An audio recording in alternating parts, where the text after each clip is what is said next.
ఓం శ్రీ గురుభ్యో నమః. శ్రీ మహాగణాధిపతయ నమః. దేవప్రసమేక్షలు స్వాగతం. సింహరాశి.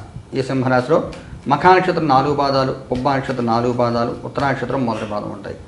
మీ అందరికీ 2025 సంవత్సరం మే 16 నుంచి 31 వరకు ఎలా ఉండదో చూద్దాం. మిత్రులు, మీకు 3 ముఖ్యమైన సూచనలు. గురుడు రాశి మారాడు, దానికి సంబంధించి వీడియోలు అప్లోడ్ చేసి మీరు చూసే ఉంటారు. అలాగే రాహుకేతులు కూడా రాశి మారుతున్నారు. ఈ రాహుకేతులు రాశి మార్పుల సంబంధించి వీడియోలు అప్లోడ్ చేస్తాను, చూడండి. వీటికి సంబంధించి సామూహిక పరిహార ప్రక్రియలు 19వ తారీఖున మన దేవప్రసన్న కార్యాలయం జరుగుతాయి.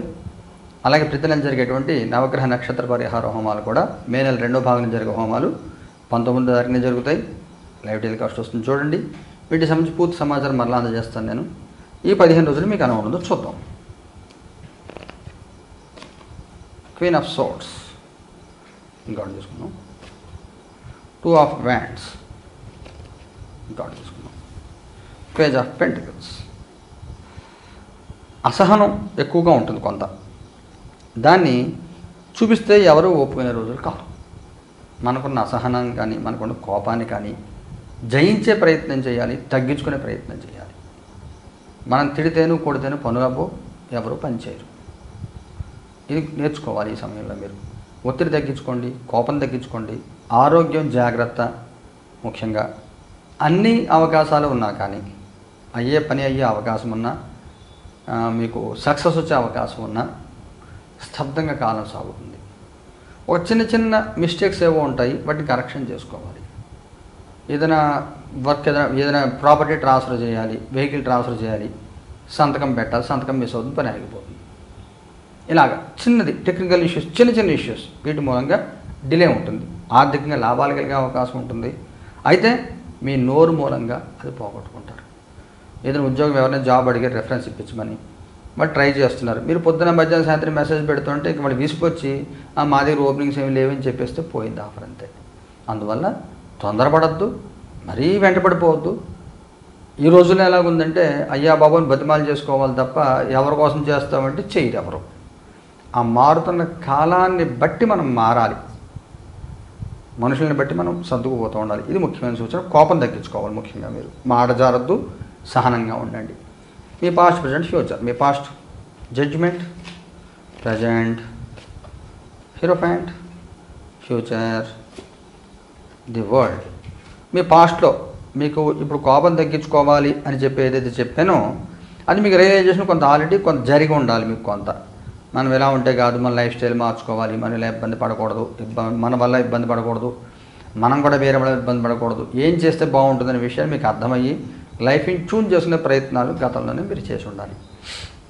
ప్రస్తుతం గౌరవం పొందుతారు, గుర్తింపు వస్తుంది. కానీ గుర్తింపు గౌరవం వచ్చింది కదా, మన అందరూ పలకరించి నమస్కారం పెడుతున్నారు కదా అని మీరు డామినేట్ చేయాలని ట్రై చేయవద్దు. జనరల్ కార్డులో మీకు క్వీన్ ఆఫ్ సోర్డ్స్ వచ్చింది, అందువల్ల డామినేట్ చేయొద్దు ఎవరిని. ఇచ్చిన గౌరవాన్ని కాపాడుకోవాలి. ఫ్యూచర్ కార్డులో వరల్డ్ బాగుంటుంది. క్రమంగా మీకు ఉండే సమస్యలు సర్దుమణుగుతాయి. సమస్యలు పోవు, సమస్యలు ఉంటాయి. ఉన్న సమస్యను తట్టుకునే శక్తి మీకు వస్తుంది, ఎదుర్కొనే శక్తి, సామర్థ్యం మీకు వస్తాయి, సహాయం దొరుకుతుంది. ఈ రకంగా కాలం గడుపుతూ ఉంటారు. కుటుంబపరంగా, సామాజికంగా ఎలా ఉంది? కుటుంబపరంగా క్వీన్ ఆఫ్ వ్యాండ్స్, సామాజికంగా 10 ఆఫ్ సోర్డ్స్. కుటుంబపరంగా కొంత నరఘోష ఎక్కువగా ఉంటుంది. ఇంట్లో ఆడవాళ్ళకి అనారోగ్యం చేసే అవకాశం ఉంటుంది. ఈ బయట తిరిగేటప్పుడు జాగ్రత్తగా ఉండండి. ఈ దిష్టి తీసిపడాల్సిన తొక్కడ ఇలాంటి వాటి మూలంగా కొంత ఇబ్బందులు పడే అవకాశం ఉంటుంది. సామాజికంగా బాగుంటుంది. కొత్త పరిచయాలు వస్తాయి, కొత్త మనుషులు తెలుస్తారు, కొత్త పరిచయాలు వస్తూ ఉంటాయి. జీవన గమనంలో మార్పు ప్రయత్నం చేస్తారు. మనం ఎక్కడ ఏది మిస్ అవుతున్నామో, ఏం కావాలో తెలుసుకునే ప్రయత్నం చేస్తారు. క్రమంగా కొంచెం సర్దుబాటుగా మంచి కాలం వస్తుంది మీకంతా కూడా. ఉద్యోగం చేసే వాళ్ళకి ఎలా ఉంటుంది? ఎంప్రెస్ బాగుంటుంది. ఉద్యోగం చేసే వాళ్ళకి చాలామంది ప్రాజెక్టుల్లో 2-3 ఉండే ప్రాజెక్టులు కొన్ని ఉంటాయి. 10 మంది, 20 మంది, 50 మంది టీము కొన్ని ఉంటాయి. అలా ఒక్కళ్ళే ఉండి 2-3 తక్కువ మంది ప్రాజెక్టులు చేసే వాళ్ళు ఎవరైతే ఉంటారో వాళ్ళు చాలా బాగుంటుంది. అలాగే ఆడపిల్లలు ఎవరైనా ఫ్రెషర్స్ జాబ్లో జాయిన్ అయితే వాళ్ళకి అనుకూలమైన కాలము బాగుంటుంది. ఎటువంటి ఇబ్బందులు ఏమి ఉండవు. శాలరీ ఎక్కువ, ప్రమోషన్స్ అన్నీ ఉంటే బాగుంటుంది. ఉద్యోగం లేని వాళ్ళ పరిస్థితి ఏమిటి? Queen of cups. Me preparation, interview preparation కానీ, మీ CV ప్రిపరేషన్ చెక్ చేసుకోండి. ఎవరిని మెటర్నిటీ లీవ్ ఉండి రీజాయినింగ్ కోసం ట్రై చేస్తూ ఉంటే సేమ్ కంపెనీలో జాయిన్ చేసుకుని వెంటనే మీకు ప్రాజెక్ట్ లేదని చెప్పి బెంచ్ మీద తీసేసే అవకాశం ఉంటుంది. అందువల్ల మీరు వేరే జాబ్, కొత్త జాబ్ వెతుక్కునే ప్రయత్నాలు కూడా చేసుకోండి. మెటర్నిటీ లీవ్లో ఉన్నవాళ్ళు. వ్యాపారం చేసే వాళ్ళకి ఎలా ఉంటుంది? 9 ఆఫ్ సోర్స్, కొంత ఒత్తిడి ఎదుర్కొంటూ ఉంటారు. మీరు చెప్పాను కదా మొట్టమొదటి క్వీన్ ఆఫ్ సోర్స్ వచ్చింది.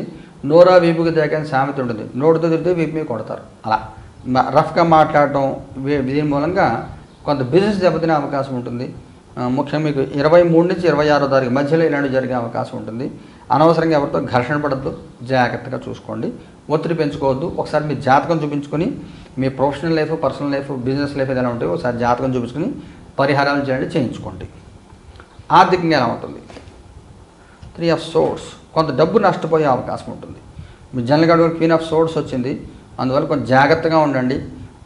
ఈ ఫ్రాడ్లో కానీ లేదా ఆరోగ్యపరమైన వాటి కానీ డబ్బులు పోగొట్టుకునే అవకాశం ఉంటుంది.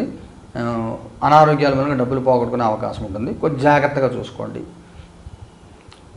19, 20 తారీఖుల్లో ఫైనాన్షియల్ మ్యాటర్స్లో చాలా జాగ్రత్తగా ఉండండి. ఈ ఫైనాన్షియల్ ఆన్లైన్ ఫ్రాడ్లు వాటి డబ్బులు పోగొట్టుకునే అవకాశం ఉంటుంది. ఆర్థికంగా ఎలా ఉంటుంది? 5 ఆఫ్ కప్స్, అదే చెప్తోంది. ఫైనాన్షియల్ లాసెస్ కానీ లేదా ఫోర్స్ఫుల్గా ఏదైనా పేమెంట్ చేయాల్సి వస్తే మన సేవింగ్స్ ఎఫ్డీ ఏదైనా క్లోజ్ చేసి పేమెంట్ చేయవలసి రావడం, ఇలాంటి వాటి మూలంగా కొంత ఇబ్బందులు పడే అవకాశం కనబడుతుంది. ఏదైనా ముఖ్యమైన సంఘటన జరుగుతుందా? ఏస్ ఆఫ్ పెంటికల్స్, ఒక మంచి అవకాశం వస్తుంది. ఇంకొక కార్డు తీసుకుందాం. 3 ఆఫ్ కప్స్, మీకు ఏదైనా వ్యాపారంలో కానీ ఏదైనా మీకు ఏ రకమైన సర్కిల్ అయినా డెవలప్ అయ్యి అకస్మాత్తుగా మీకు ఆర్థికమైన లాభాలు కలిగేటువంటి అవకాశం కనపడుతుంది.